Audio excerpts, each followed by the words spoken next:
Hello po sa mga mahal kong listeners. Magandang araw po sa inyong lahat. Nandito na naman po ulit kami, ang Johnny Tandem. Hello po sa inyo. At ako na naman po ulit ang inyong tagapagsalaysay, si Miss Winnie. At ito ang ating kwento. Hayop kang babae ka? Malandi ka?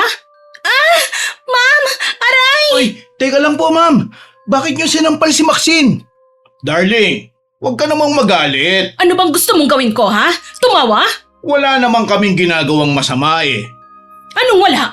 Nakita ko kayong dalawa na nag-uusap sa CR. Ikaw talaga oh. Ang dumi-dumi ng iniisip mo eh. Huwag mo nga sa akin ipasa ang katangahan mo, ha? Magloloko ka na nga lang, magpapahuli ka pa. Baka naman po may hindi lang kayo pagkakaintindihan ma'am. Bakit niyo po ba ako sinasaktan? Wala naman po akong ginawa sa inyo, ah. Ha? Nagpapaka-inosente ka pa? Demonyita ka? Eh, totoo naman po ang sinasabi ko eh. Huwag mo akong lokohin, gaga ka. Ang tagal ko ng suki sa restaurant na to. Pero ngayon lang ako nakakita ng waitress na parang tuko kung makadikit sa asawa ko. Oh, darling. Kumalma ka lang pwede. Hindi ako kakalma. Buisit ka? Ang dami kong isinakripisyo para sa'yo. Tapos ipagpapalit mo lang ako sa babaeng to? Excuse me po, ma'am. Kahit waitress lang po ako, maganda naman po ako eh. At sexy rin kaya ako. Ah, ganon ah? Sa tingin mo, maganda ka pa rin kapag sinabunutan na kita rito? Ah, naku, alam nyo, kapag hindi kayo tumigil, baka mapilitan na talaga akong patulan kayo. Ah, ganon ka na ngayon ha? Teka lang Maxine. Bakit makikipagsabunutan ka pa? Ang mabuti pa, lumabas ka muna. Ako na ang kakausap sa kanila. Kakausap? Sinaktan ako ng babaeng yan, no? Hindi porke regular customer na sila dito, may karapatan na siyang manakit. Ah, bakit? Malinis ka ba, ha? Wala kang kasalanan? Ha? Ewan ko sa'yo, tanda ka? Tanya ang pangalan ko, hindi tanda. Darling, tama na. Baka mapahiya lang tayo rito. Ako pa talagang mapapahiya, ah.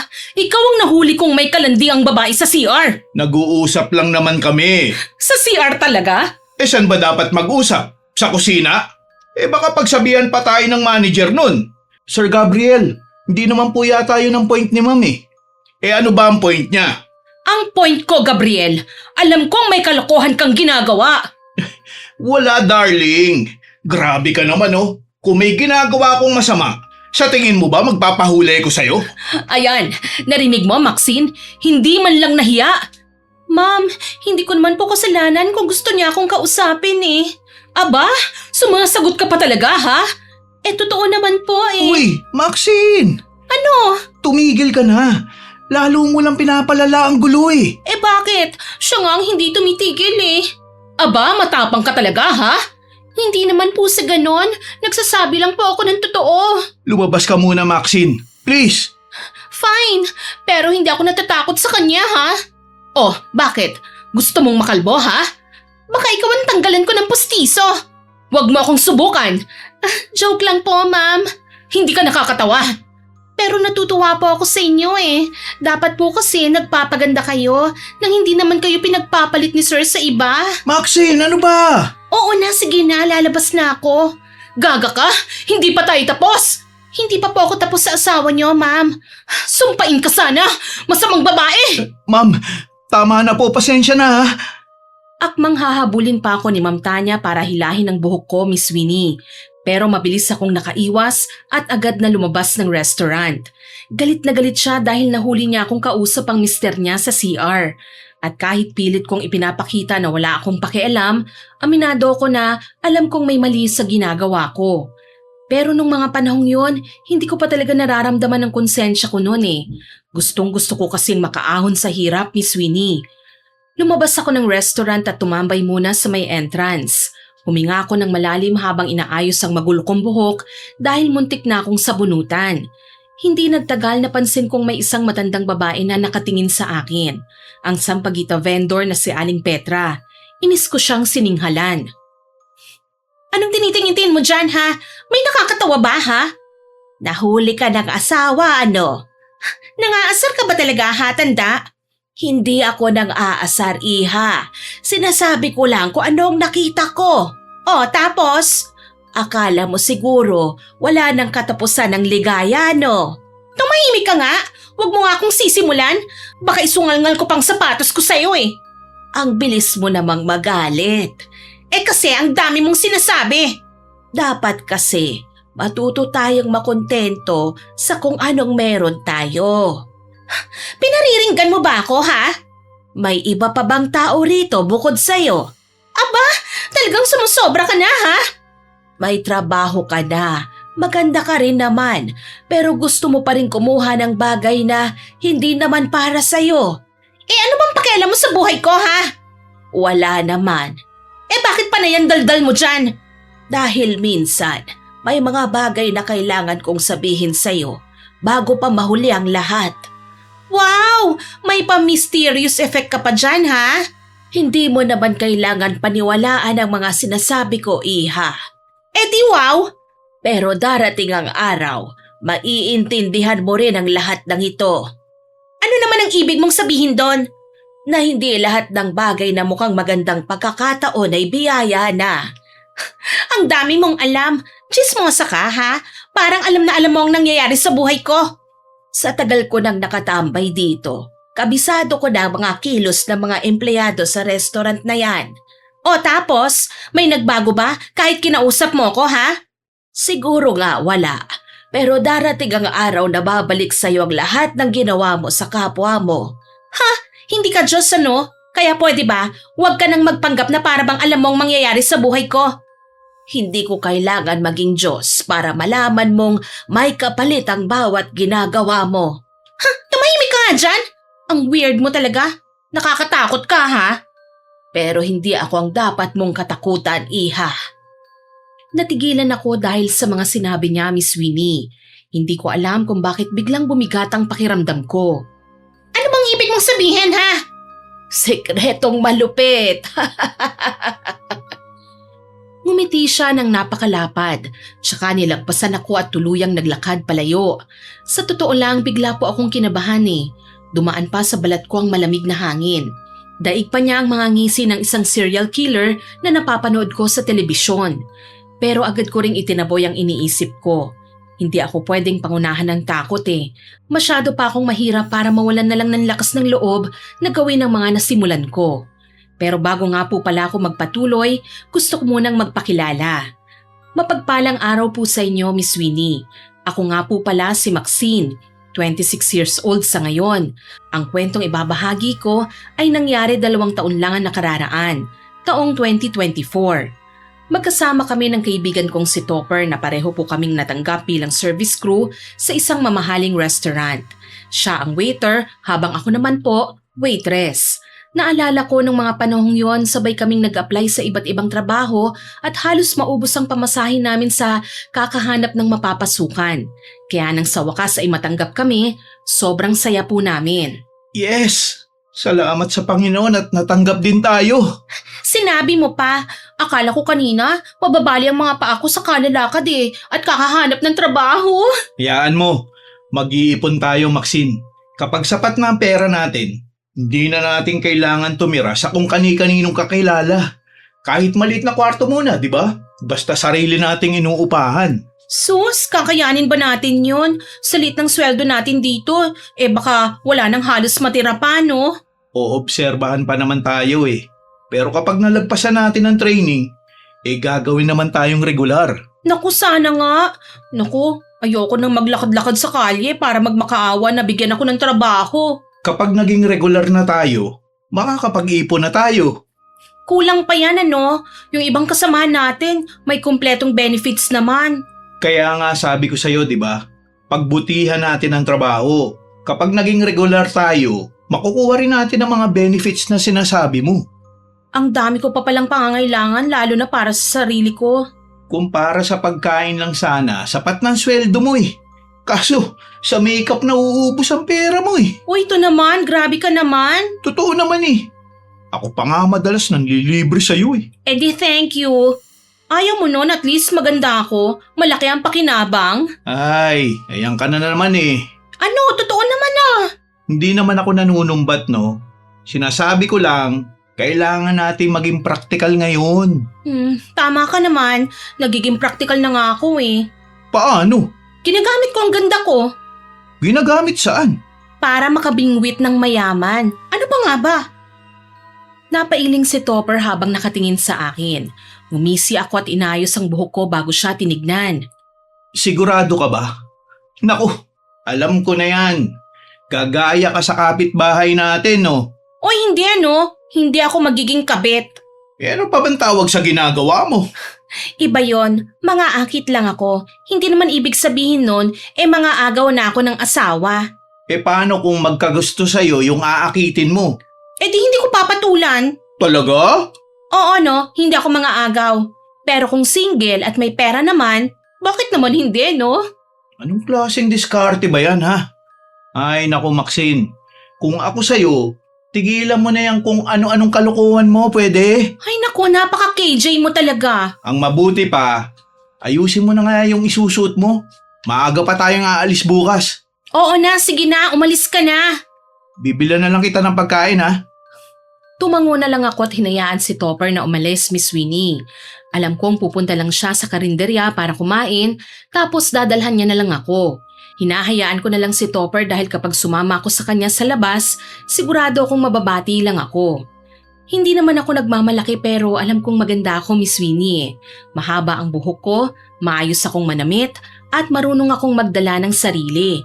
Alam ko rin kung paano umiti sa tamang oras, paano tumingin ng diretsyo sa isang customer, at kung kailan ako dapat maging sweet ng konti. Kailangan ko lang maging porsigido para magkapera.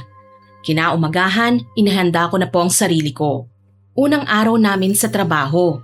Unang pagkakataon ko para magpakitang gilas. Hanggang ngayon, nalulula pa rin ako sa presyo ng mga pagkain sa restaurant. Kaya nating bilhin yan kapag may pera tayo. Sa bagay, Naglakad kami papalapit sa entrance. Sakto namang may lumapit sa amin na isang matandang babae. May bitbit siyang tinuhog na sampagita. Sampagita, bili na kayo. uy, may sampagita Maxine, no? Bumili tayo. Ano naman ang gagawin ko sa sampagita, Eh di ibibigay natin kay Senyor Santo Niño. May simbahan dyan sa di kalayuan.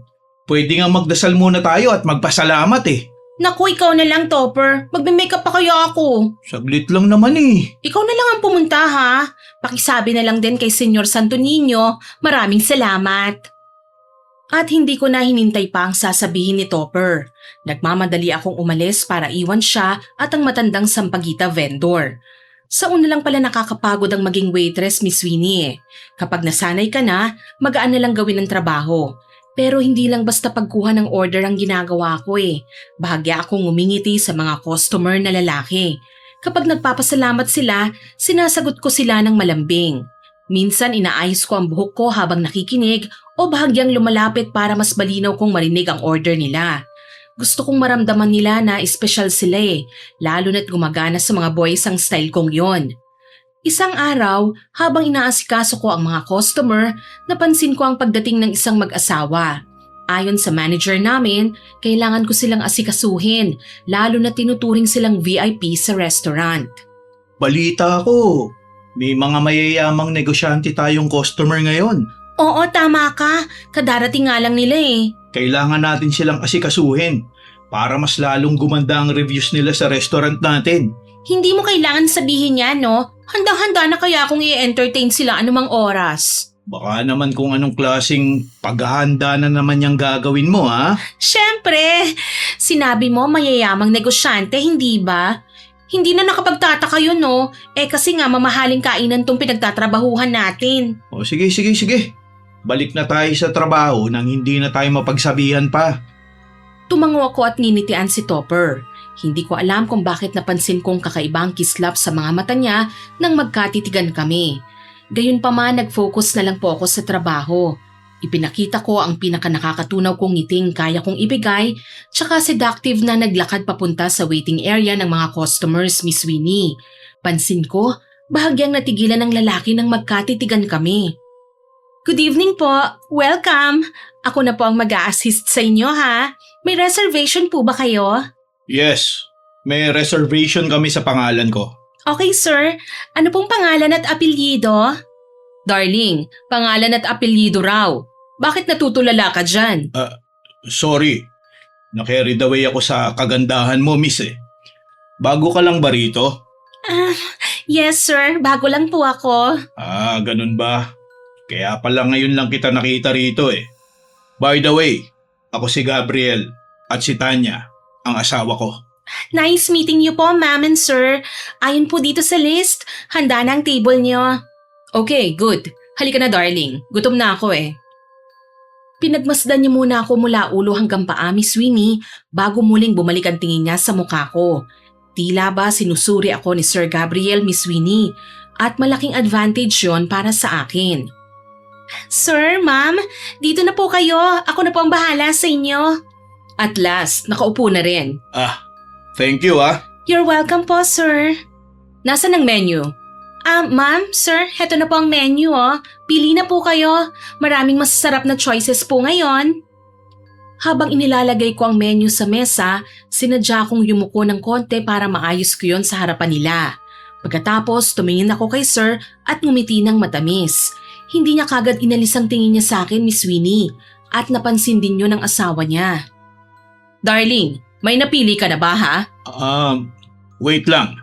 Nasa mesa ang menu, darling. Wala sa harap. Sorry. Naengkanto ka ba ha? Simula nang pumasok tayo dito sa restaurant, lutang ka na eh. Baka naman po gutom na si sir, ma'am. Ikuha mo na lang nga muna kami ng tubig.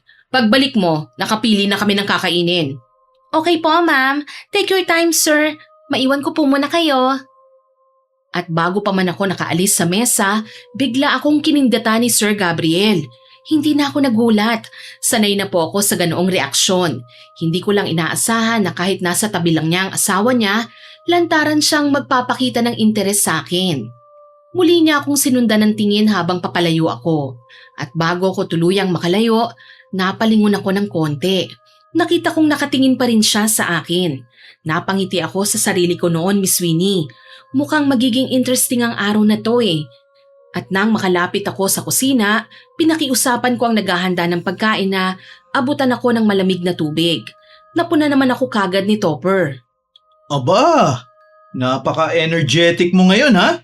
Siyempre naman, nandito ang mga suki natin ngayon eh. Oo nga, habang tumatagal, napapansin ko na rin ang mga pamilyar na mukhang pabalik-balik dito ha. Sige na, asikasuhin mo na yung ibang customers. Dito na ako sa mag-asawang dumating. Sigurado ka? Oo, ako nang bahala.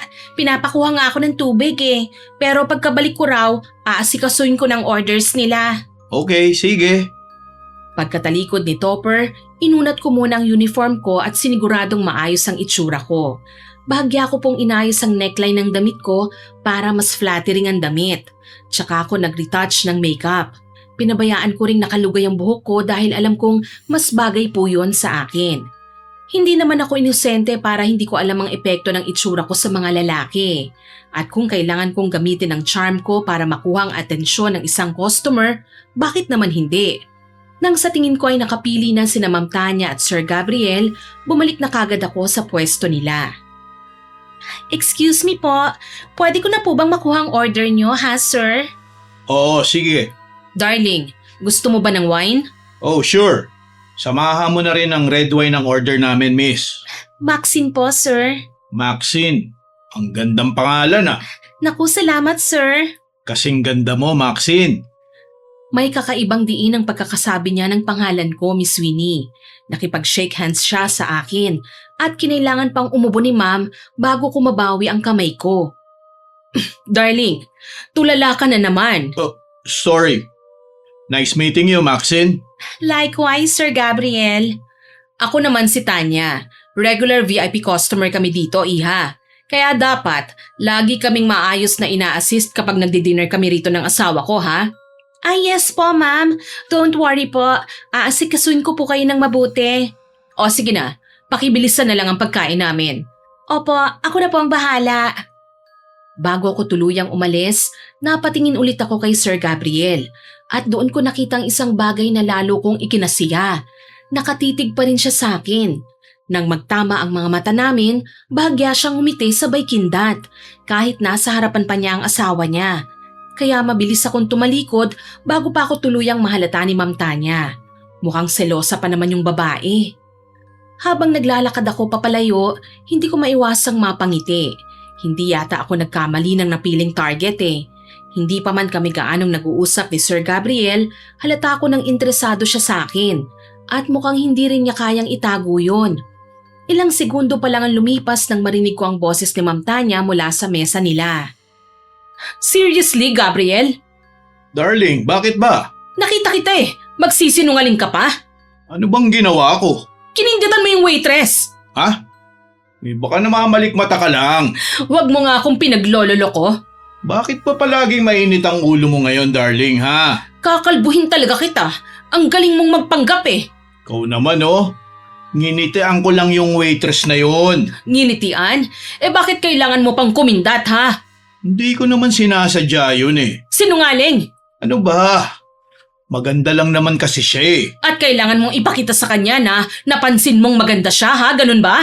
Ikaw naman, oo. Asawa na kita. Hindi naman masamang humanga ako sa ibang babae. Wow! Ang kapal ng mukha mo!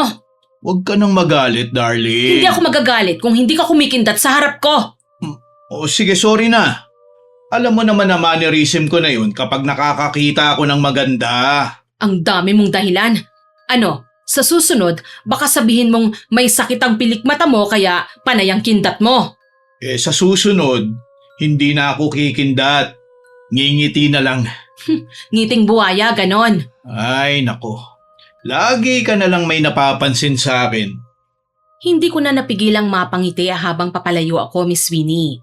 Successful ang unang hakbang ko para makabingwit ng mayaman. Napansin ako ni Sir Gabriel. Para sa akin, malinaw na yun na interesado siya sa akin. Pumasok ako sa kitchen para ibigay sa chef ang order ng mag-asawa. Kinuha ko rin ang red wine na ni-request nila. Sa pagkakaalam ko, regular customer ang mag-asawang yun eh. Halos once a week silang nagre-reserve ng table for two sa restaurant na yun. Habang naghihintay sila ng pagkain, nilapitan ako ni Topper. Oh, kumusta? Okay lang. Heto, kukunin ko yung order ng mag-asawa. Pagbutihan mo ha, para malaki ang tip na makuha mo. Oo, syempre naman ano. Pero magsilbi ka lang ha. Kanina ko pa napapansin na nagsasagutan yung mag-asawa dahil sa'yo eh. Kasalanan ko ba kung maganda ako? Hindi nga, pero payo ko lang ha, huwag mong gamitin ang ibang tao para sa sideline mong kita. Lalo na kung magkakagulo sila dahil sa ginagawa mo. Alam mo, napaka-kontrabida mo talaga. Nagpapaalala lang ako sa'yo. Marami siyang pera, Topper. Malaki ang pera kung maiipon kung mapapalapit ako sa kanya. Papasukin mo talaga ang pagiging kabit? Hindi, no? May limitasyon naman ako. Talaga? Oo, dito lang sa restaurant. Hindi ako lalabas sa trabaho para sundan siya. Hindi naman ako ganun ano. Ewan ko sa'yo, Maxine. Pwede ka naman magtrabaho ng walang halong kalokohan eh. At sa tingin mo ba, kalokohan kagad kapag ginagamit ko ng charm ko? Maxine naman. Excuse me, hindi kita tatay para pagbawalan mo ako sa mga gusto kong gawin ano? Hindi naman kita pinagbabawalan eh. Nagpapaalala lang ako sa'yo. Mamaya na nga tayo mag-usap, may aasikasuhin pa ako. Tinalikuran ko na siya at bumalik sa dining area, Miss Winnie. Alam kong pipigilan lang ako ni Topper kapag may ginawa akong hindi niya gusto eh. Pero kailangan ko pong mabuhay. Ayoko nang bumalik sa probinsya na halos isang kahig, isang tuka lang ang buhay namin. Kung may pagkakataon akong kumita ng mas malaki gamit ang alam kong meron ako, hindi ko yun basta-basta palalagpasin eh. At ngayong alam kong interesado sa akin si Sir Gabriel, lalo akong naging determinado. Hindi siya kailangang habulin. Kailangan ko lang siyang bigyan ng sapat na dahilan para siya mismo ang lumapit. Pinagbutihan ko ang pagsisilbi sa mga customer nang bumalik ako sa mesa nila. Since ngayon pa lang kami nagkita ni Sir Gabriel, alam kong hindi pa yun ang huli naming pagkikita. Dahan-dahan kong inilapag sa table nila ang mga pagkain.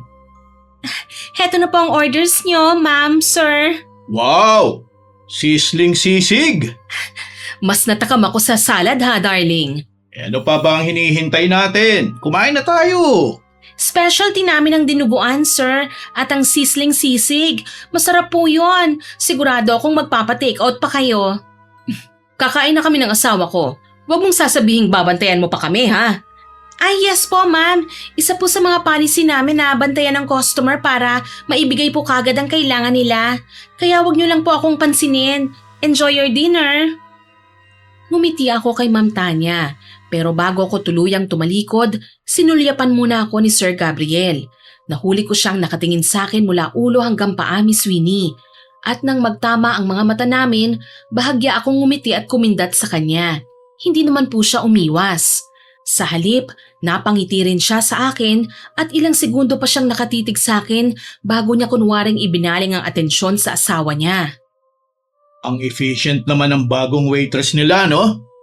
I like her. Like?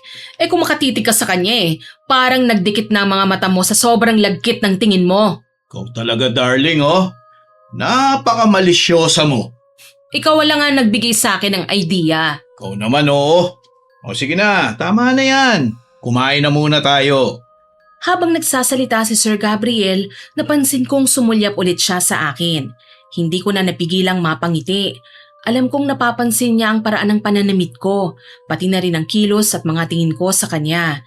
Hindi naman po ako inosente para hindi ko maintindihan yun Habang nagpo-focus ako sa pagpapapansin kay Sir Gabriel, lumapit sa akin si Topper. Uy, ano nangyayari sa'yo Umayos ka nga. Ano naman bang problema mo ha?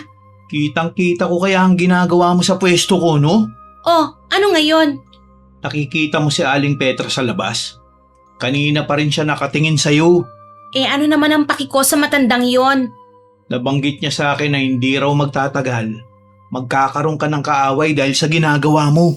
Ang OA mo naman? Ano, ibig sabihin, manghuhula ng matandang yon ha? Ayos Concerned lang naman ako sa'yo Simula nang makapagtrabaho tayo rito, hindi lang ang lalaki sa mag-asawang yan ang nilalandi mo. Marami pang iba, no? Alam mo kasi Topper, dumidiskarte ako para magkapera, no? Hindi para makialam sa iba. Kapag nalaman ng mga magulang mo ang ginagawa mo rito, sa tingin mo ba matutuwa sila, ha? Hindi na mahalaga sa akin ang sasabihin nila. Ang gusto ko lang, magkapera. Hindi naman lahat ng tao nagiging masaya dahil sa pera Tama ka, pero ako, ito ang gusto ko. At hindi mo ako mapipigilan, Topper. Sambit ko sa kanya tsaka ko siya iniwan. Matagal na akong nangangarap na maging kagaya ni Ma'am Tanya, Miss Winnie. Mayaman, may sasakyan, inaalalayan ng asawa, gaya ng nakikita ko sa kanila ngayon habang naghahanda na sila para umalis. Alerto akong lumapit para kunin ang iniwan nilang pera sa mesa. Halos napangiti ako sa tuwa nang makita kong buong 1,000 ang tip na ibinigay sa akin. Ay, ayun! Napaka-generous naman pala ni Sir Gabriel! Uy, sinasabi ko sa'yo mali ang ginagawa mo. At talagang sumunod ka pa dito ha? Kailangan kitang sawayin Nakatingin na sa'yo ang ibang kasama natin Nagtataka sila kung bakit ka tila nanalo sa loto dahil sa tuwa. Masaya lang ako dahil ang laki ng tip na natanggap ko, no? Pero ginamit mo naman ng ibang tao. Ang drama mo talaga. Maging masaya ka na nga lang para sa akin. Bukod sa 1K, may iba pa akong tip na natanggap kanina. Sige. Mamaya mo na bilangin yan. Magtrabaho na muna tayo. Di wow, hiyang-hiya naman ako sa kanila. Palibhasa, hindi sila kasing ganda na kagaya ko. Wika ko na ikinailing ni Topper. Alam ko pong maganda ako, Miss Winnie. Alam kong napapatingin ng mga lalaki kapag dumaraan ako. Kaya kapag may pagkakataon, sinisimplihan ko ang paglalambing para maging generous ang mga customers sa tip. Pagkatapos ng duty namin, masaya akong nagbilang ng kinita ko mula sa mga tip ng customers. Halos mapangiti ako nang makita kong mas malaki yon kaysa sa inaasahan ko. Ayos Ang laki ng kinita mo ngayon Aba, syempre naman. Ginalingan ko yata. Kaso lang Maxine tignan mo nga yan damit mo Parang konti na lang lalabas na yung kaluluwa mo Mabutit hindi ka sinisita ng manager natin. Hoy, paano naman niya ako sisitahin? Sa ganda kong to. Kaya nga dumara yung customer dahil sa akin no? Alam mo, mamaya baka mabastos ka Hoy, parte na yan ng trabaho ko, Topper. Ang mahalaga sa akin, may malaking tip silang ibibigay. Ewan ko sa'yo. Oh, saan ka pupunta? Uuwi na ako. Tapos na ang duty natin, di ba? Napaka-KJ mo talaga. Bigyan mo naman ng chance ang sarili mong magsaya. Magkaibigan tayo, Maxine. Ayoko lang na mapahama ka. Kapag may nangyaring masama sa'yo, ako ang pagbubunto na ng galit ng mga magulang mo. Yan kasi ang hirap sa'yo Masyado kang takot sa kanila. Pwede ka namang magsinungaling, hindi ba? Alam mo naman na hindi ako ganong klaseng tao eh. Alam mo, hindi lang sa diskarte dapat tayo maging magaling. Kailangan marunong din tayo magpakitang tao kahit mahirap ang buhay. Sa awa ng Diyos, may trabaho na tayo kaya hindi na tayo ganon kagipit. Pero yung ginagawa mo, baka pag initan ka ng mga babaeng kasama ng customers natin eh. Wala na lang tayong pakialamanan, pwede ba? Imbis na bantayan mo yung mga kilos ko, dumiskarte ka na lang din para kumita ka. Para may maipadala ka naman sa pamilya mo. Sana lang talaga, Maxine. Mapagtanto mo yung mga ginagawa mo pagdating ng araw. Mahina niyang sabi yon bago siya tuluyang lumabas ng restaurant. Alam kong hindi maganda sa isang kagaya ko ang lantaran na pagpapakita ng motibo sa mga customers. Pero sa totoo lang, ito lang po kasi ang paraan na alam ko na pwede kong gawin para madagdagan ang allowance ko. Hindi naman ako basta-basta nagpapakita ng interes sa kahit na sino. Pinipili ko rin kung kanino ko lalapit at kung kanino ko gagamitin ang charm ko. At kanina nga, alam kong napansin ako ni Sir Gabriel, maging ng iba pang lalaking nilambing ko. Nakakatuwa nga eh, hindi ko na kailangan magsalita pa. Nagkakaintindihan na kagad kami. Wala na si Topper nang lumabas ako ng restaurant, pero nakita ko si Aling Petra, ang sampagita vendor. May ilang sampagita pa siyang tinda. Aba, hindi kayo sabay na umuwi ng kaibigan mo ha? Napaka-usisera mo talaga, Aling Petra. Malamang, nag-aaway kayo ng kaibigan mo ano? Apat! Ikaw naman kasi, panay pa ang pangaakit mo sa iba. Naiinis na ako sa inyo ha, Aling Petra? Nagsasabi lang naman ako ng totoo, iha. Dapat kasi, iniingatan mong sarili mo. Lagi ho ako nag-iingat, Aling Petra. Tsaka alam nyo, umuwi na nga kayo. Baka mamaya, kayo ang hindi makapag-ingat dahil panay ang daldal nyo. Wika ko sabay iniwan ko si Aling Petra. Inirapan ko pa siya nang hindi niya napapansin. Alam ko naman na wala akong makukuhang simpatsya sa kanya. Kaya mas mabuti pang umuwi na lang kesa patulan ko ang matanda. Tsaka hindi ko naman magawang awayin talaga si Topper, Miss Winnie eh. Magkababata kaming dalawa. Nakapunta lang ako rito sa syudad dahil sa tulong niya. Siya ang nagpaalam sa mga magulang ko at nangakong babantayan niya ako habang nagtatrabaho. Malaki po ang tiwala sa kanya ng mga magulang ko. Kinaumagahan na sa restaurant na ako at abala sa pag-aayos ng sarili. 10:00 pa ang bukas ng kainan kaya may oras pa po ako para mag-retouch at ayusin ang buhok ko. Medyo mainit sa loob ng locker area kaya lumabas ako at naupo sa sidewalk habang inaayos ang makeup ko. Maya-maya pa, lumapit na naman sa akin si Aling Petra. Iha, bumili ka naman ng sampagita oh. Ay, Aling Petra, busy ako. Sa iba ka na lang magtinda. 10:00 pa naman ang bukas ng restaurant nyo. Bakit parang ang aga mo yatang nag-aayos? Aling Petra, wala kayong pakialam sa ginagawa ko. Busy ako eh. Gagamitin mo na naman ang ganda mo para makapang-akit ng mga lalaki ano? Grabe, napaka-chismosa nyo talaga. Bakit hindi na lang yung pagtitinda ng sampagita ang atupagin nyo kesa bantayan nyo ang buhay ng ibang tao? Payo ko lang naman, iha. Hindi lahat ng bagay na pinapangarap mong makuha mabuti ang magiging kapalit. Ang dami nyo talagang drama, Aling Petra. Sige na nga ho. Shoo! Alis na muna kayo. Marami pa akong ginagawa. Uy, Maxine, bakit naman ganyan ka magsalita kay Aling Petra? Iniistorbo niya ako eh. Kita mo naman busy nga yung tao eh. Alam mo, ilang buwan pa lang tayo rito sa syudad pero parang nagbabago ka na eh. Umaga pa, Topper, no? Wag na wag mo akong sinesermonan. Ayokong kumunot ang noo ko, ha? Ikaw nga tong mainit ang ulo eh. Iho, ikaw na lang ang bumili ng sampagita ko. Opo, sige po. Pabili po ng 50 pesos. Salamat, iho. Napakabuti mo. Naku, wala po yun, Aling Petra. Alam ko kung gaano kahirap ang buhay. Tayo-tayo lang din naman na hindi mayayaman ang madalas na magtutulungan dito.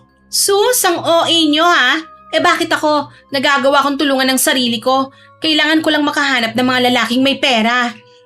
Pasensya na po kayo sa kaibigan ko, Aling Petra ha. Mabait naman talaga yan si Maxine eh. Naku, binibida mo pa ako. Hindi naman ako kikita sa pagsasabi mo na mabait ako. Ngumiti si Topper at iniabot sa akin ang ilang piraso ng sampagita. Napatingin ako sa bulaklak at napasimangot. Oh, eto nga pala. Bulaklak para sa'yo. Huwag mo nang painitin yung ulo mo. Grabe ka, Topper. Anong akala mo sa akin? San to? Bakit mo ako binibigyan ng sampagita? Ha? Ano naman mali ron? Bulaklak din naman to ah. Huwag mo nga akong bibigyan ng ganyan ha. Hindi ako natutuwa sa mga simpleng bulaklak. Eh ano bang gusto mo? Mga mayayamang lalaki ang gusto kong nagbibigay sa akin ng bulaklak. Yung may kotse, magandang bahay, at kayang ibigay ang lahat ng gusto ko. Gets mo? Natigilan si Topper sa sinabi ko. Kita ko ang pagbabago ng reaksyon sa mukha niya pero wala po akong pakialam. Hindi ako tanga para hindi mapansin ang kakaibang concern ni Topper sa akin. Kung normal lang na magkaibigan kami, hindi niya ako tatratuhin ng ganito eh. Halata po kasing may gusto siya sa akin at unti-unti na niyang ipinapakita yon. Pero hindi po siyang lalaking pinapangarap ko, Miss Winnie. Ayokong habang buhay na naghihirap. Gusto ko ng lalaking may pera, may sariling sasakyan, maayos ang trabaho at may malaking bahay.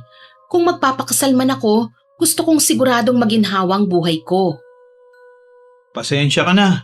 Akala ko magugustuhan mo yung bulaklak eh. Iho, isabit mo na lang yan sa santo sa simbahan. Baka matupad ang lahat ng dasal mo. Ipagdasal mo na lang din na tumigil sa pananakit sa ang babaeng yan. Aling Petra, hindi ko naman siya sinasaktan eh. Magkaibigan ho kami. Ayoko lang talagang binibigyan ako ng bulaklak ng kaibigan ko. Gagawin niyo pa akong kontrabida. Tama na nga yan. Nakakaya kay Aling Petra eh. Ikaw talaga, Maxine. Wala kang pinipili. Pati matanday, naaway mo na eh. Kayo naman ang nagsimula, hindi ba? Nagme-makeup ako dito ng maayos eh. Tapos kung ano-ano ang sinasabi niyo sa akin. Nagmamaktol akong tumalikod sa kanilang dalawa. Hindi ko na sila pinansin habang nag-uusap. Abala naman ako sa paglalagay ng lotion sa mga balikat at binti ko. Wala pa namang customer sa labas ng restaurant kaya wala akong pakialam kung may makakita man sa akin. Samantala, nilapitan ni Topper si Aling Petra. Halika na po, Aling Petra. Ituturo ko sa inyo kung saan maraming bumibili ng sampagita. Para doon naman po kayo tumambay. Ayos na ako rito, iho. Yung lugar na sinasabi mo, may mga nagtitinda rin kasi doon eh. Ah, okay po. O sige, kakausapin ko na lang po yung mga kasamahan namin sa restaurant. Baka may gusto sa kanilang bumili ng sampagita nyo eh. Maraming salamat sa iyo, iho. Wala po yun, Aling Petra. O sige po papasok na po kami sa trabaho. Sige, mag-iingat ka. Hindi ko na sila pinansin. Para sa akin, wala namang mahalaga sa usapan nila eh. Ang importante, maayos ang itsura ko. Dahil alam kong balang araw ang ganda kong ito ang magiging daan para makuha ko ang buhay na gusto ko. At makalipas nga ang ilang oras, pumasok sa restaurant si Sir Gabriel kasamang ilang ka-office mate niya. Mukhang may meeting sila kaya agad silang umupo sa isang malaking table sa bandang gilid. Ako naman ang inatasang mag-serve sa kanila. Good morning po, Sir Gabriel. Ilan po kayo? Good morning. 6 kami. Okay. Eto po ang menu. Pili na lang po kayo. Ikaw, ano ang mare-recommend mo, ha? Depende po sa hilig nyo, sir. Mukhang mapapapili ako ngayon Pwede kayang ikaw na lang? Kayo talaga, sir. Ang pilyo nyo, Sinusubukan ko lang naman kung pasok ba ako sa standards mo. Ako ba talaga, sir? O yung pagkain? Depende sa gusto mo. Kayo talaga. Palabiro pala kayo, sir Nagsasabi lang ako ng totoo, Maxine. Nakakatuwa naman.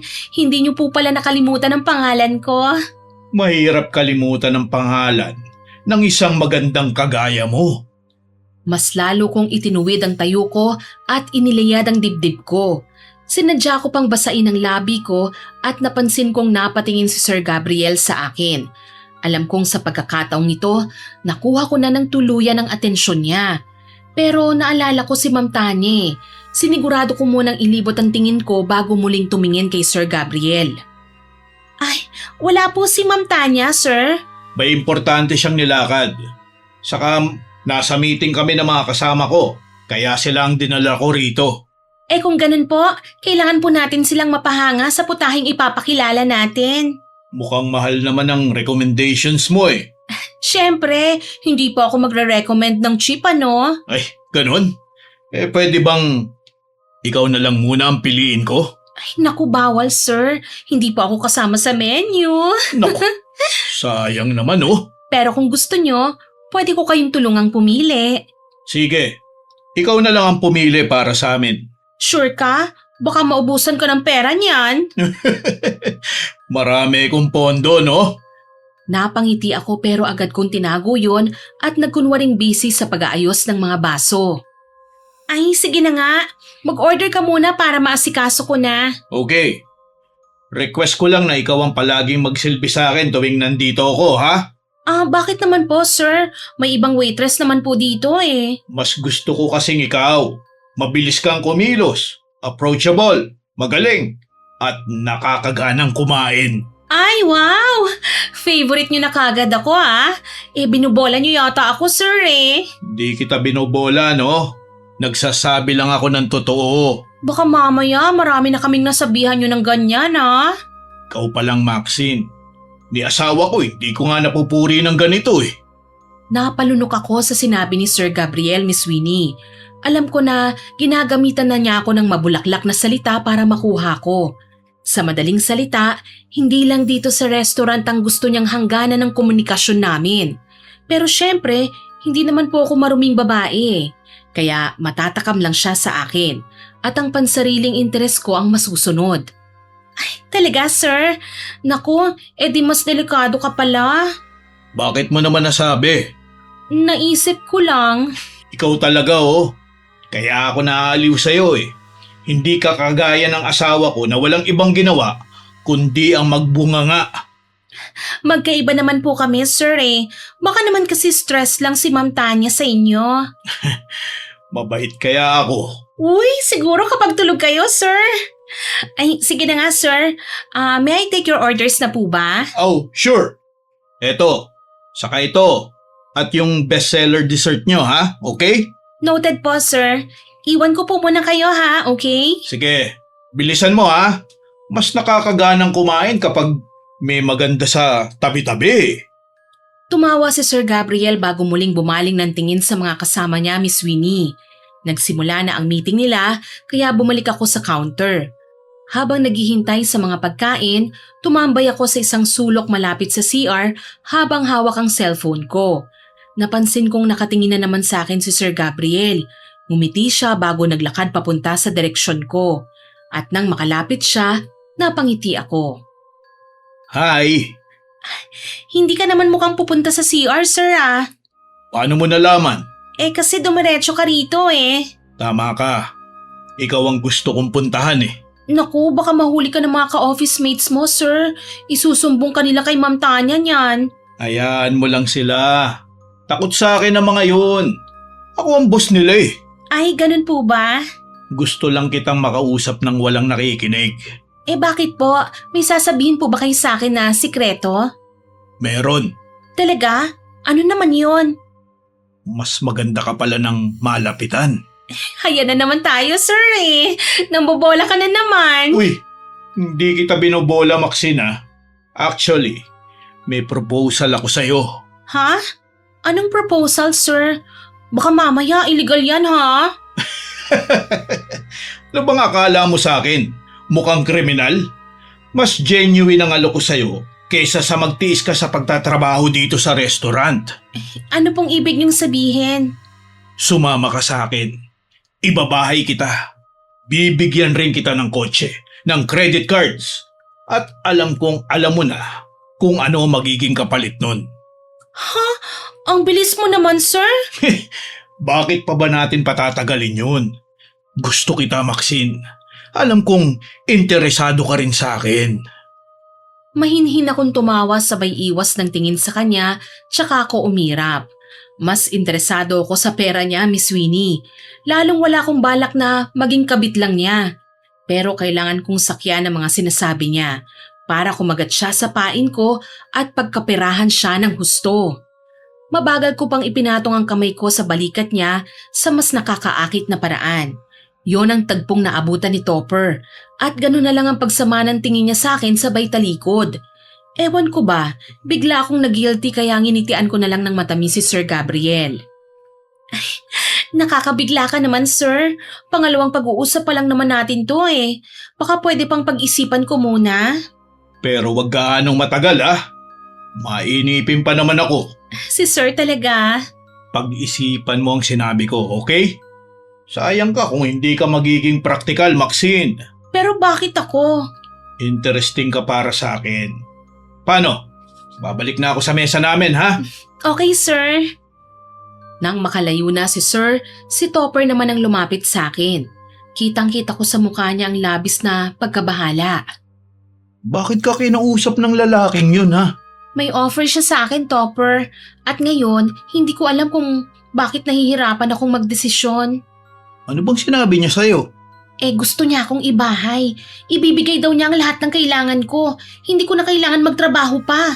Kapag pumayag ka sa gusto niya, wala ka nang ipinagkaiba sa mga kabit na naninira ng pamilya, no? Pag-iisipan ko pa nga, hindi ba? Ikaw talaga, napaka-kontrabida mo. Ay, naku. Mapapahama ka dyan sa ginagawa mo. Ewan ko sa'yo. Basta kung mapapahamak man ako, kasalanan ko na yon. Wala akong ibang sisisihin kundi sarili ko. Tanging nasabi ko sa kanya para tigilan na lang niya ako, Miss Winnie. Hindi na rin naman nakapagsalita si Topper kaya iniwan ko na siya at inihatid ang order nila Sir Gabriel. Nang mga sumunod na sandali, mas lalo kong tinakam ang mga lalaking suki sa restaurant. Hindi sa pagkain, Miss Winnie, kundi sa katawan ko. Dahil kanina pa ako paikot-ikot sa buong dining area, medyo pinagpapawisan ako at nabasa ang bandang dibdib ng uniform ko. Pero imbis na magmuka akong dugyot, mas naging magana pa sa pagsubo ang mga customer. May naghubad pa nga ng Amerikana sabay-sabing ang init daw doon, kahit may aircon naman sa loob ng restaurant. Uy, Maxine, ayusin mo nga yung suot mo. Oh, ano namang problema mo ha? Hindi mo ba nakikita mga lalaking yan? Ang sasama na ng tingin nila sa'yo. Naapektuhan lang sila sa kagandahan ko. Naapektuhan? Kulang na lang, dumugin ka nila Hayaan mo na nga sila. Ang mahalaga, magkakapera ako. Sa totoo lang, mas malaki pa ang natatanggap kong tip kesa sa buwanang kong sweldo. Kaya naman kahit naiinis din sa akin ang ibang kapwa ko waitress, dinededma ko lang sila, Miss Winnie. Nang mga panahong yon, masyado akong nabulag ng halagang natatanggap ko. Nang sumunod na araw, mas pinagbutihan ko pa ang pagsisilbi. Pero ilan sa mga customers, umuwi ng hindi masaya lalo na't napapansin ng mga babae na ang mga kadate nilang lalaki panayan titig sa akin. Maski si Aling Petra, nagkokomento na naman sa mga ginagawa ko. Nako iha, kesa naman sirain mo ang relasyon ng ibang tao, mas mabuting bumili ka na lang ng sampagita at magdasal. Baka sakaling mabawasan ang kasalanan mo. Alam niyo, Aling Petra, pangit siguro kayo nung dalaga kayo, no? Kasi kung makakontra kayo sa ginagawa ko para kayong naagrabyado. Nagsasabi lang ako ng totoo. Baguhin mo ang sarili mo bago pa mahuli ang lahat. Sino ba kayo para pagsabihan ako, Aling Petra? Tindera lang kayo ng sampagita. Simpleng tao lang ako pero marami na akong nakitang kagaya mo, iha. Nagharap ng sobrang taas pero lumagapak pa rin sa lupa. At least, hindi ko kayo dinadamay. Sana makinig ka naman sa kaibigan mo. Ang tunay na kayabanan wala sa mga taong hinahabol mo. Pero nasa taong nananatiling malapit sa iyo sa kabila ng lahat. Dahil sa pag-uusap naming yon ni Aling Petra, sumama ang loob ko. Buong araw akong nakasimangot at tila nawawala ang focus ko. Sa tuwing lalapit na kasi ako sa mga customers para isagawa ang pangaakit, hindi sinasadyang napapatingin ako kay Aling Petra at hindi ko maiwasang kilabutan, Miss Winnie. May kakaibang lamig sa nang-uusig niyang tingin na nagpapabalisa sa akin. Dala ko pa sa pagtulog ko ang kakaibang tingin niya sa akin kaya ako madalas na binabangungot. Sa panaginip ko, palakad-lakad daw ako sa loob ng restaurant. Walang ibang tao maliban sa akin. Tapos, biglang lilitaw si Aling Petra. Maxine, iha! Aling Petra? Nasaan ka? Nandito ako, Iha. Nasaan? Nandito ako sa likod mo. At napatingin ako sa likuran ko. Dito ko makikita si Aling Petra na masama ang tingin sa akin. Tila ba nanlilisik at nanginginig sa galit. Lumapit ako sa kanya, tsaka siya inalalayan patayo. Bawal kayo rito sa loob. Bakit pumasok kayo rito? Gusto kitang pigilan sa mga ginagawa mong masama. Ano? Ang pangaakit ko sa mga customer? Ha! Huli ka na, Aling Petra. Sandamakmak na ang pera ko na natatanggap ko mula sa kanila. May paraan pa. At anong paraan naman ha, Aber? Sa pamamagitan nito. Nakita kong iniangat ni Aling Petra ang kanyang kamay. May hawak siyang isang litrato, Miss Winnie. Mukha ko ang naroon, nakangiti at magandang suot na damit. Pero nang takpan ito ni Aling Petra, nakarinig ako ng tila ba nalulutong bagay. Ha? Anong ginagawa niyo? Sinasabi ko na sa'yo, pipigilan kita sa ginagawa mo. Ano nga kasing ginagawa niyo? Kagandahan ang ginagamit mo para magkapera, hindi ba? Pwes, aalisin natin ang ganda mo nang wala ka nang maipuhunan. Ano? Masusunog ang mukha mo, kagaya nito! Nakita kong inalis ni Aling Petra ang kamay niya sa litrato. At ganun na lang ang gulat ko nang makitang tila binuhusan ng asido ang picture. Nagkaroon ng parang butlig na naluto ang mukha ko sa picture. Kasabay nun, napansin kong humapdi na rin ang balat ko hanggang sa tila ba nagkaroon na ako ng 3rd-degree burn. Ano, masarap ba, Iha? Ha? Anong ginawa niyo sa mukha ko? Ikaw ang gumawa niyan sa mukha mo. At kapag hindi ka tumigil, magtutuloy-tuloy na yan hanggang sa tuluyan ka ng pumangit. Hindi! Ayoko! Ibalik mo ang mukha ko! Wala ka nang magagawa! At narinig ko sa paligid ang matinis na halakhak ni Aling Petra, Miss Winnie.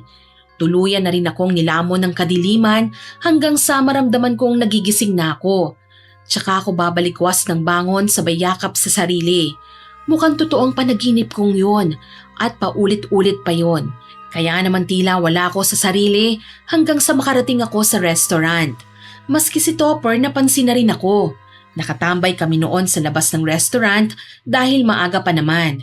Naroon din po si Aling Petra kaya masama ang tingin ko sa kanya.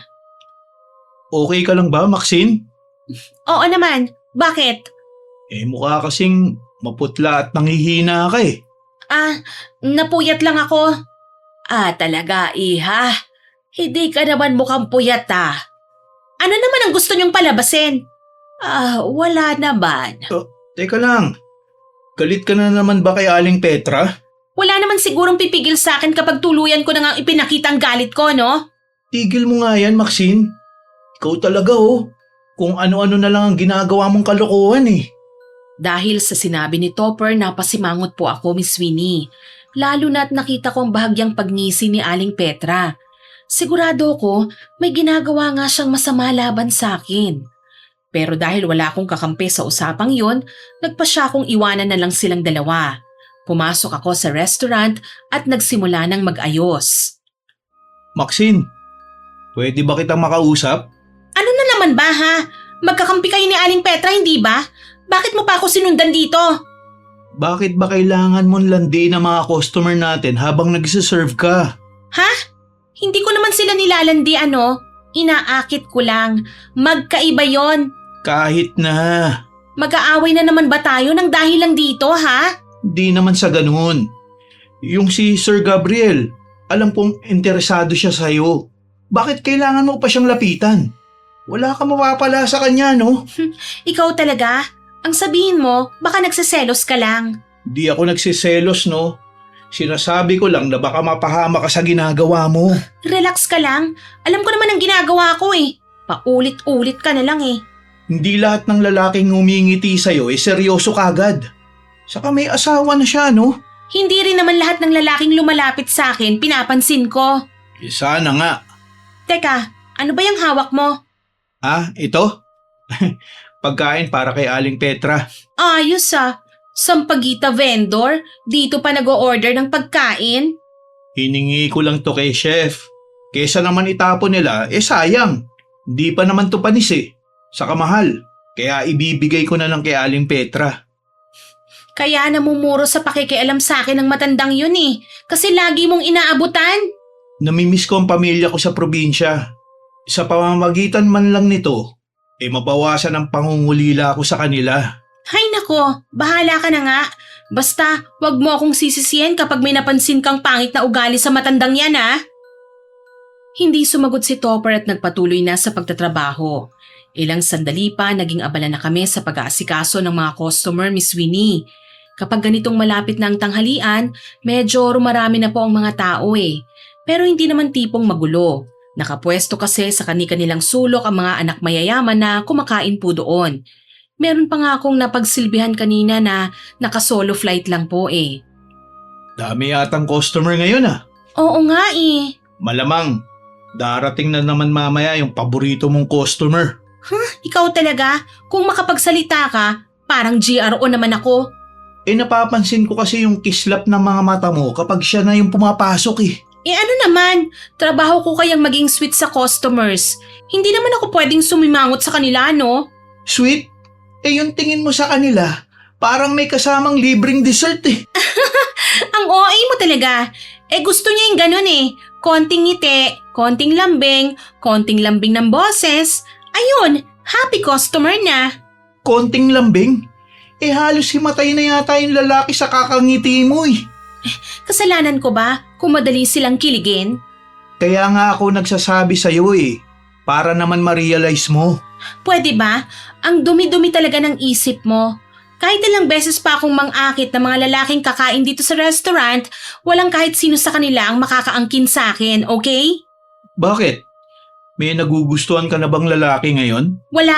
At saka wala rin akong time sa mga ganyang bagay. Mas importante sa akin ang kumita ng pera. Pero parang enjoy na enjoy ka naman kapag may lalaking napapatingin sa'yo Aba, syempre naman Nakakatuwa kaya kapag alam mong napapansin ka. Libre na nga yung smile, may tip pa. Grabe ka talaga Oh, ano? May problema ba doon Hindi naman puso ko ang pinamimigay ko Ngiti lang, Topper. Oo, sige na nga. Tama na yung daldal. Sumisenyas na yung manager natin Ikaw kaya tong lapit ng lapit sa akin. Tapos ngayon, dinidismiss mo ko. Hindi ko lang kasi kayang pakinggan yung mga sinasabi mo na may ibang lalaking pwedeng magkagusto sa'yo. Oh, bakit? Sino ba sa tingin mo ang papatulan ko Ikaw? Bakit? May sinabi ba ako? Hay naku, Topper. Gumising ka nga. Wala akong balak pumatol sa'yo, no? Hindi kagad nakasagot si Topper, Miss Winnie. Bigla siyang natahimik at nawala ang ngiti sa mukha niya. Halatang tinamaan po siya sa sinabi ko Kanina lang ang lakas niyang mga asar pero ngayon parang hindi na niya alam kung saan siya titingin. Hindi ko naman iniisip kung nasaktan ba siya dahil sanay na po akong mang-asar at magsabi ng diretsyo. Para sa akin, biro lang naman yon, kaya bago pa siya makapagsalita, may mga bagong customer nang pumasok. Sana lang wag po niya yung seryosohin. Hindi lang kay Sir Gabriel ako mahilig makipagbiruan, pati na rin po sa iba pa. Basta alam kong maraming pera at galante, hindi na ako umaatras pa. Mahilig akong umiti, makipagbiruan at magbigay ng konting lambing lalo na kapag napapansin kong natutuwa po sila sa akin. Para sa akin, trabaho lang naman yon, walang personalan. Oras ng break, lumabas ako ng restaurant. Habang nagpapahangin, nilapitan ako bigla ni Aling Petra. Baksit, iha. Ay, Diyos ko naman, Aling Petra! Bakit ba basta na lang kayong sumusulpot kung saan-saan? Nagulat ba kita? Hindi naman. Tinakot niyo nga ako Bukod sa pagiging malandi, piloso po ka rin pala. Ano naman po bang kailangan niyo Nagpapahangin lang po ako dito. Nakita ko ang pagtatalo niyo ng kaibigan mo kanina. Aling Petra, kailangan ba talaga lahat ng kilos ko binabantayan niyo Hindi naman, pero sa tingin mo ba, nakakatulog ka pa ng maayos? Natigilan po ako sa sinabi ni Aling Petra. Biglang bumalik sa isip ko ang mga nakakatakot kong panaginip. Kasabay nun, malakas na umihip ang malamig na hangin. Napatingin po ako sa kanya at nakita kong nakangiti siya sa akin. Pero hindi ko alam kung bakit lalo akong kinilabutan sa ngiting yun. Ikaw? Oh, bakit ako, iha? Ikaw yung nasa panaginip ko. Ilang beses na kitang napapanaginipan. Ah, talaga? Bakit kaya? Iniisip mo ba ako bago ka matulog? Pati ba naman ang mga sinasabi ko dinadala mo sa panaginip mo? Ang weird nyo talaga, Aling Petra. Baka naman ikaw ang nanggugulo sa panaginip ko. Baka may ginagawa kang kakaiba na hindi ko alam. Napangiti si Aling Petra pero imbis na matawa, lalo lang naging nakakailang ang tingin niya sa akin. Lalo na kapag napapatitig ako sa mukha niya. Naaalala ko ang nakakahindik niyang reaksyon habang napapaso ang mukha ko sa panaginip. Hindi naman ako ang may kakaiba sa katawan, iha. Ikaw. Kaya kung ako sa'yo, mag-ingat ka sa bawat kilos mo. Lalo na sa mga sinasabi mo. Hindi lahat ng biro nakakatuwa.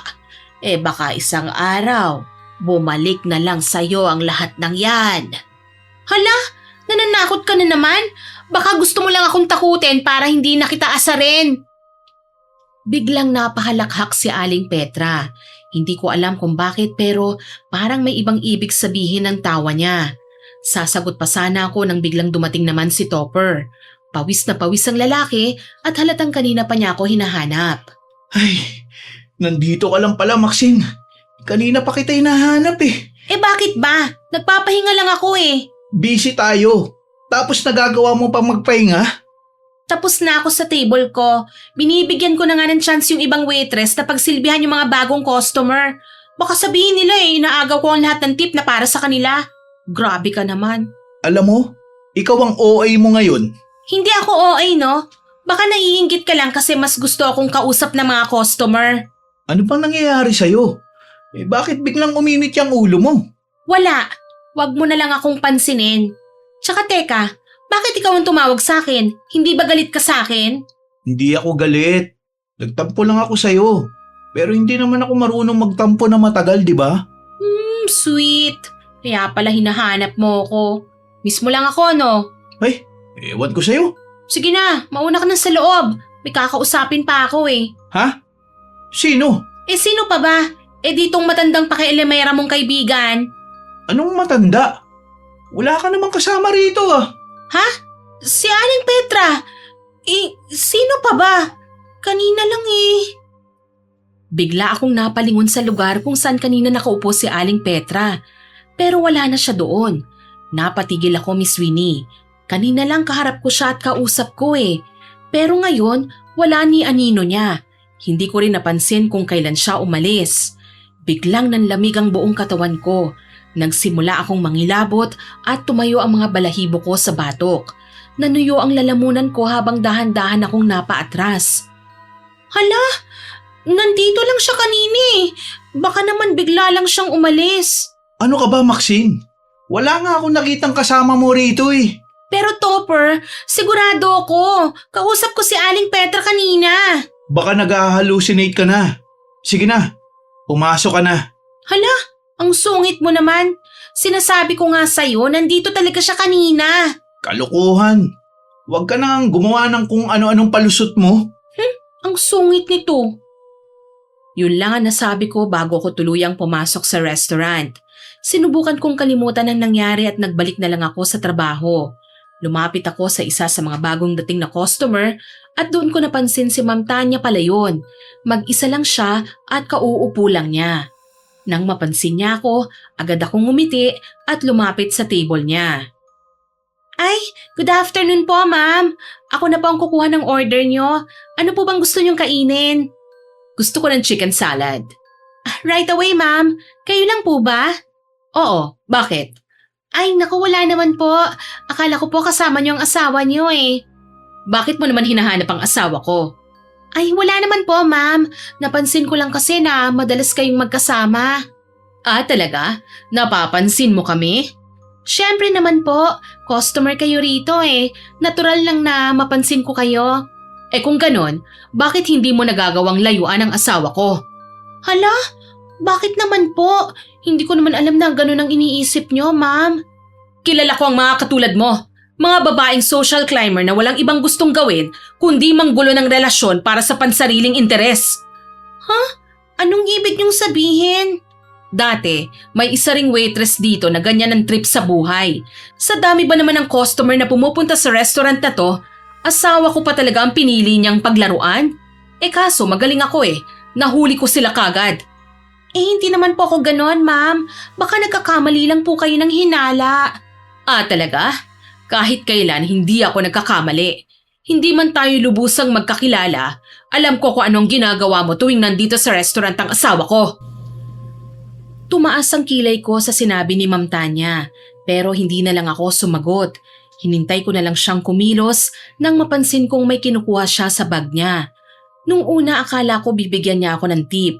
Baka nga mamaya sabihin pa niyang prank lang to. Uso naman ang ganun nung mga panahong yun Pero cellphone pala niya ang kinuha niya. Binuksan niya ang files at ipinakita sa akin ang mga litrato namin ni Sir Gabriel habang nag-uusap malapit sa CR. Sobrang lapit namin sa isa't isa kaya kitang-kita rin ang itsura ng suot niyang mamahaling damit. Sino ang kumuha niyan? Malamang pinababantayan kita. Nung una at pangalawang kita pa lang natin, iba na ang pakiramdam ko sa'yo. Nagkakamali po kayo, ma'am. Wala akong intensyon na agawin sa inyo ang asawa niyo. Wala? Akala mo ba talaga hindi ko alam kung anong pinag-uusapan niyo nung araw na yon, ha? Ano pong ibig niyong sabihin? Alam ko nag-offer sa'yo si Gabriel na sumama sa kanya. Ibabahay ka niya, bibilhan ka niya ng kotse at bibigyan ka ng maraming credit cards. Pero tinanggihan ko po siya, ma'am. Hindi naman ako sumama sa kanya Aminado po ako na nasilaw ko sa yaman niyo, pero wala po akong balak maging kabit. Talaga? Sigurado ka? Sa ginagawa mo, kulang na lang ibenta mo ang kaluluwa mo sa kung sino-sinong lalaking may pera. Bakit hindi ka na lang magtrabaho sa bar, ha? Inosente po ako rito. Nagtatrabaho lang po ako ng maayos. Hindi niyo ako talaga kailangang siraan. Kaibigan ko ang may-ari ng restaurant na to. Sa tingin mo ba, hindi ka niya tatanggalin kapag nakita niya mga litrato niyong dalawa, ha? Kumabog ng malakas ang dibdib ko, Miss Winnie. Medyo napalakas na rin kasi ang boses ni Ma'am Tanya, kaya napalingon sa amin ang ilan sa mga customer na abala sa pagkain. Mukhang may libreng palabas silang napansin kaya tahimik lang silang nanood. Dahan-dahan akong umatras para umiwas sa gulo. Hindi pa kita pinapaalis! Mag-uusap pa tayo! Wala na po tayong dapat pag-usapan, ma'am. Ipapasa ko na lang po kayo sa ibang waitress. Pero hindi pa ako kontento sa performance mo. Gusto kong malaman ng lahat ng tao rito kung gaano ka kalandi. Okay, ma'am. Aaminin ko na. Nangaakit ako ng mga lalaking customer para makakuha ng malaking tip. Pero wala akong planong magpagamit sa kahit kanino. Gusto ko lang pong kumita ng pera. Hindi na mababago ang katotohanan pati asawa ko, biniktima mo. Ganun na lang ang pagkakabigla ko nang biglang tumayo si Ma'am Tanya at malakas akong sinampal. Bago pa ako makapagsalita, dumating si Sir Gabriel na namumutla at agad niyang inawat ang asawa niya.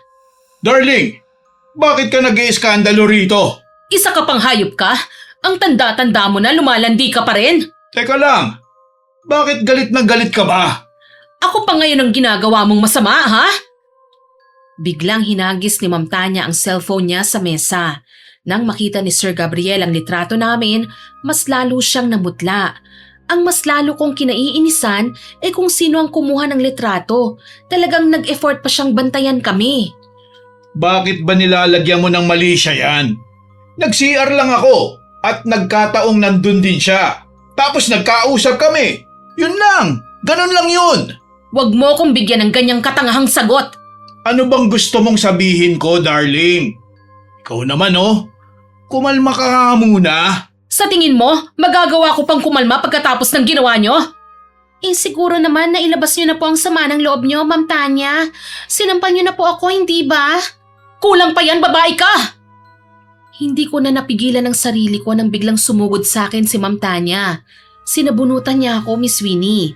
Dahil maiksi at medyo sexy ang suot kong uniform, muntik na akong mawala ng balanse habang pilit kong iniiwasan ng mga kamay niya.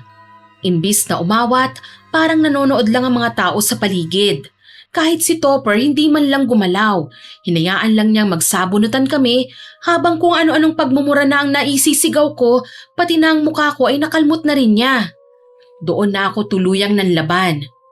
Aba ma'am, Kung gusto niyong makipagsabunutan, game ako dyan. Ah, ganon ha? Matapang ka? Sobra ka na, mami. Matanda ka na, hindi ba? Pumapatol ka pa rin sa mas bata sa'yo. Hiyang-hiya naman ako sa'yo, maldita ka. Ikaw nga itong pumatol sa asawa ko eh. At matanda siya sa'yo. Teka lang, darling. Tama na yan. Nakakaya na sa mga tao, oh. Tumahimik ka kung ayaw mong pati ikaw ay masaktan ko. Teka lang. Tama na. Nasaan ba ang mga guard, ha? Pakiawat naman sila, oh. At saka palang nagsilapitan ng mga gwardya na tinawag ni Sir Gabriel para paghiwalayin kaming dalawa. Pilit nila kaming pinapakalma bago ako pinatawag ng manager sa opisina.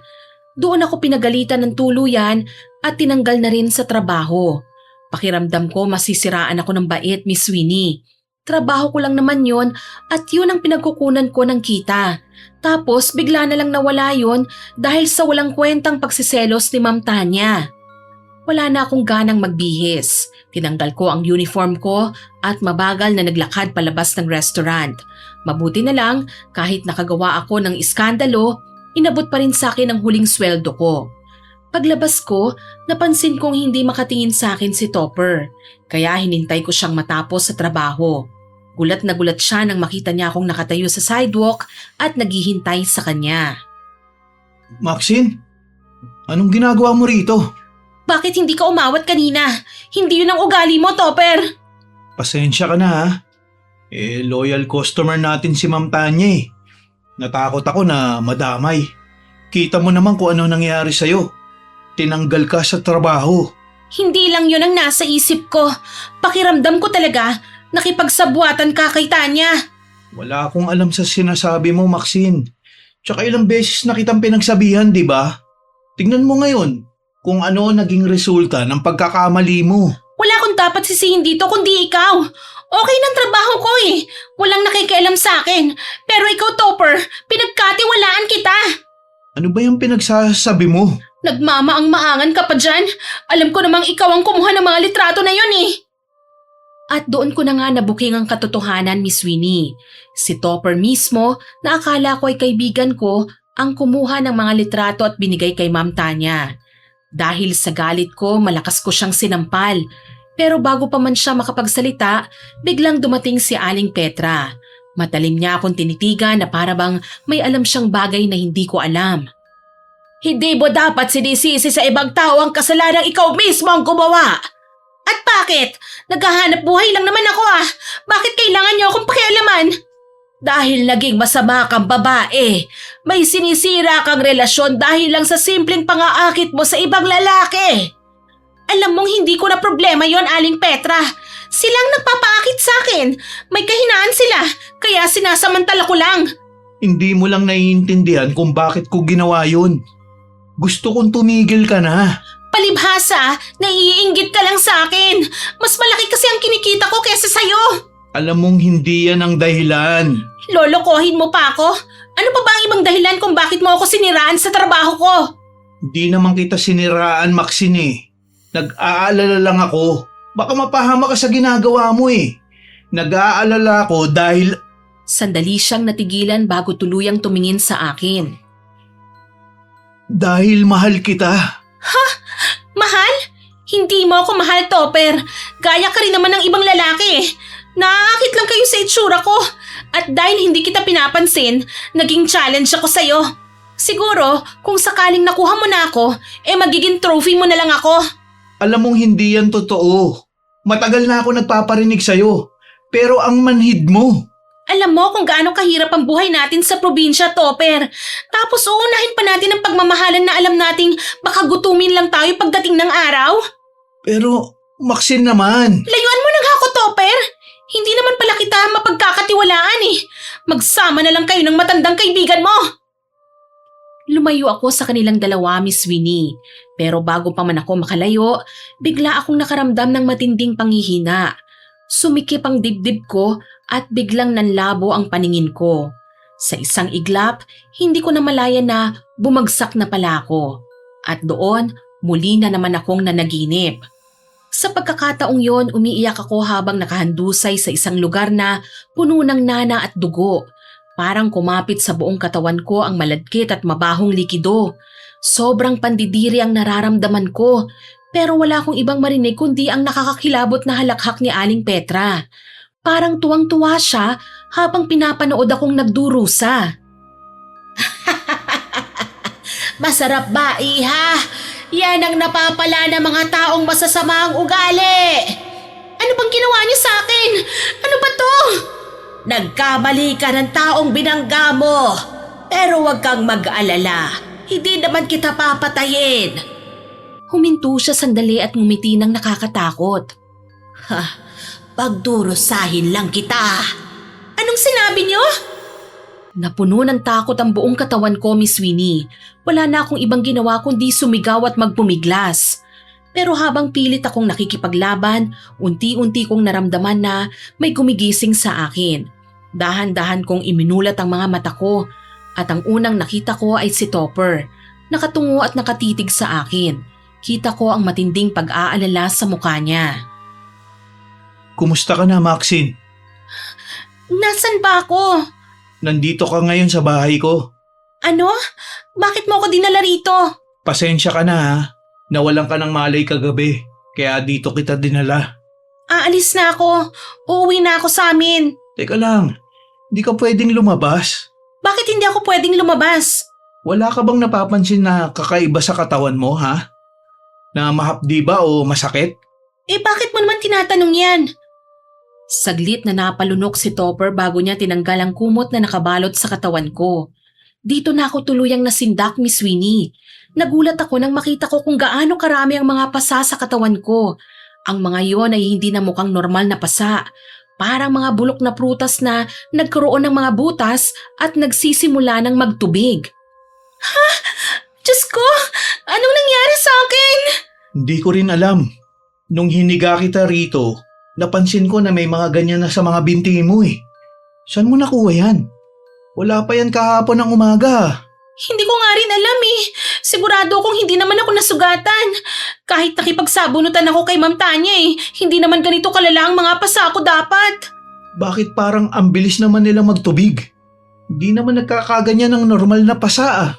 Diyos ko, yung panaginip ko. Anong panaginip? Yung panaginip ko tungkol kay Aling Petra. Teka, huwag mong sasabihin na pinagbibintangan mo si Aling Petra. Ilang beses ko na siyang napapanaginipan na kinukulam niya ako. Ngayon pa ba ako hindi magdududa? Bakit naman niya gagawin yun sa'yo? Malay ko, kayo ang magkaibigan hindi ba? Baka gusto niyang gumanti sa akin. Hindi niya yun magagawa sa'yo, Maxine. Hayaan mo na nga akong umuwi para maipagamot ko ang sarili ko. Hindi na kailangan. May kapitbahay akong doktor at galing siya rito kanina. Pero wala siya makitang dahilan kung bakit ganito ang balat mo eh. Ang kinakatakot ko lang, pati mukha mo oh, nagsisimula na rin magkaroon ng mga pasa. Ano?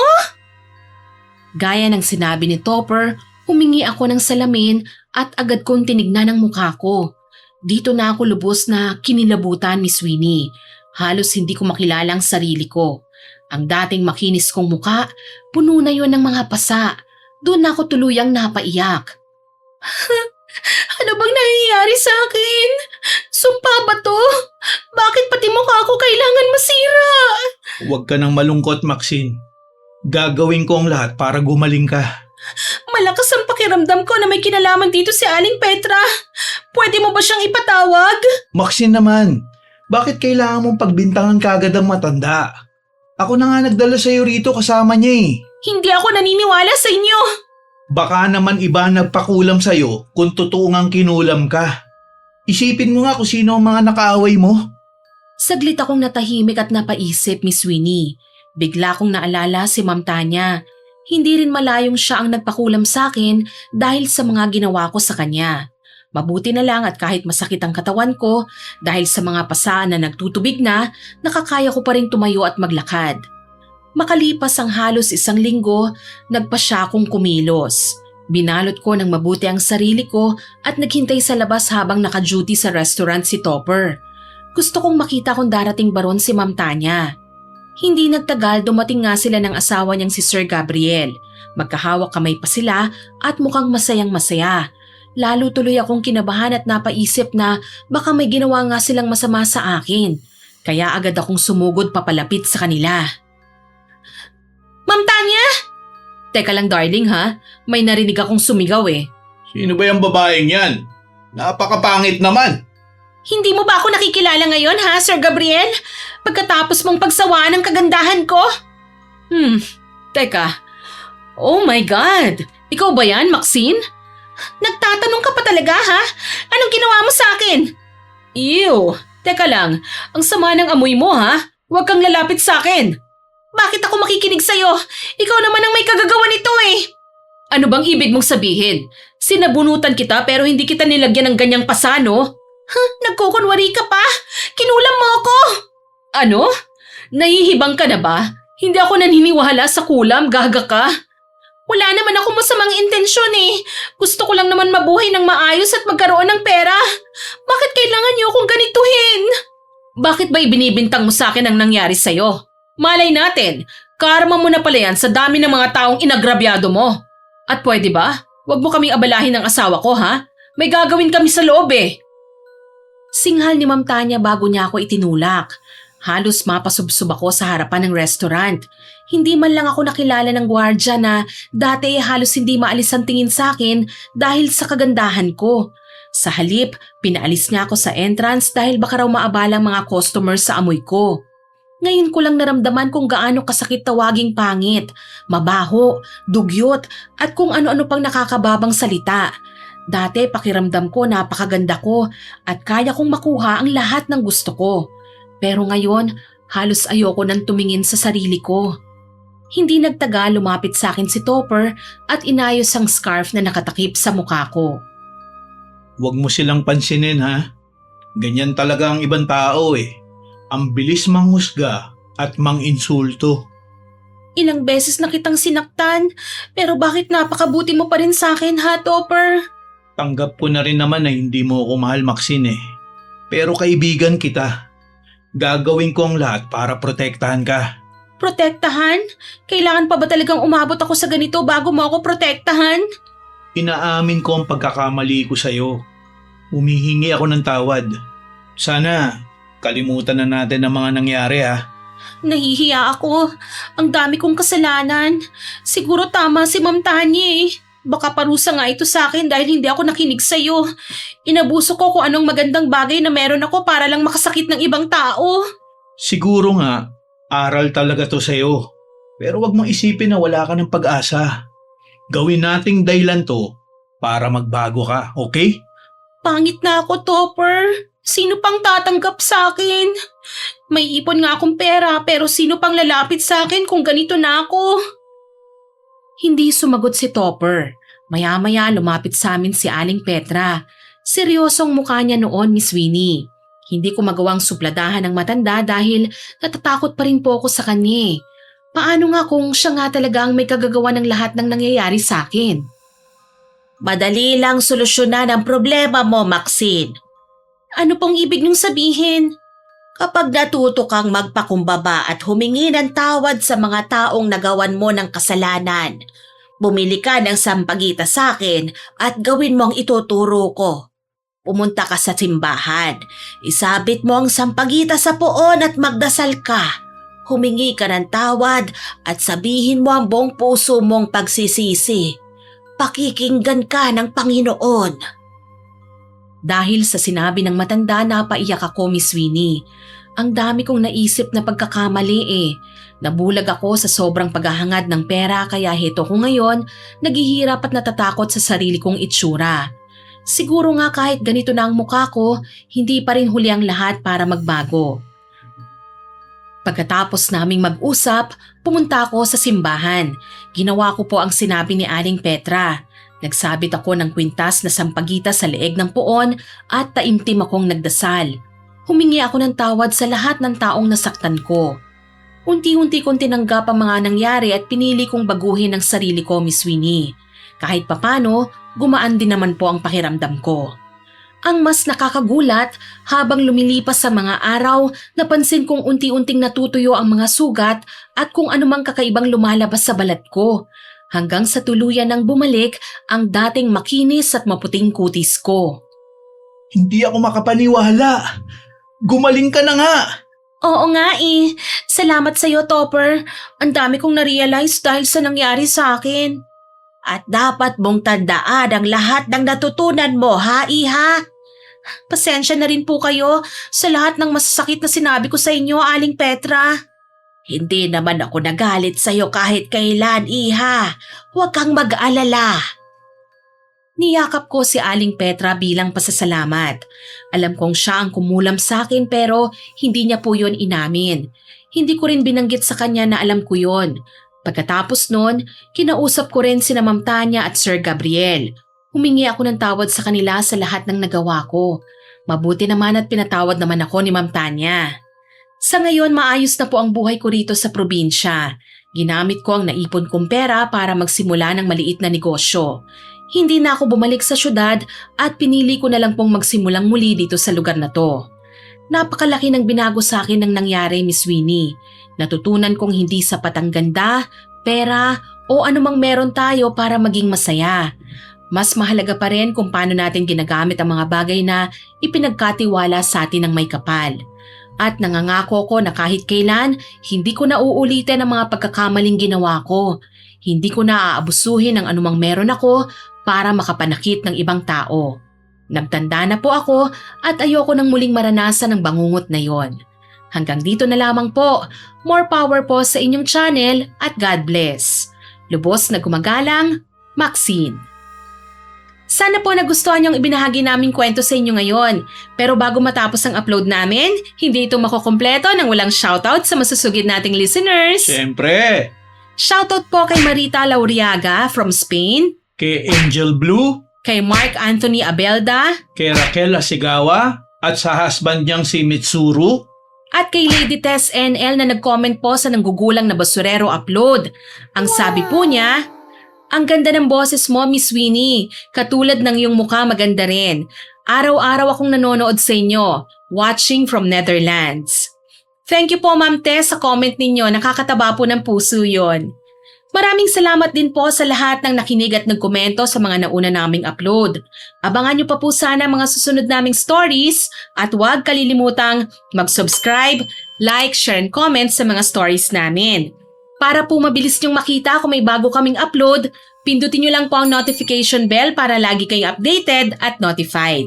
Aasahan ko pa rin po ang inyong suporta ha, para sa patuloy na paglaki ng ating pamilya. Yes! Muli ako po si Miss Winnie at kasama ko pa rin po si Sir John. Go, go, go, Team Johnny! Nagpapasalamat po kami sa inyong walang sawang pakikinig at pagsuporta. God bless po sa ating lahat. Bye! Bye!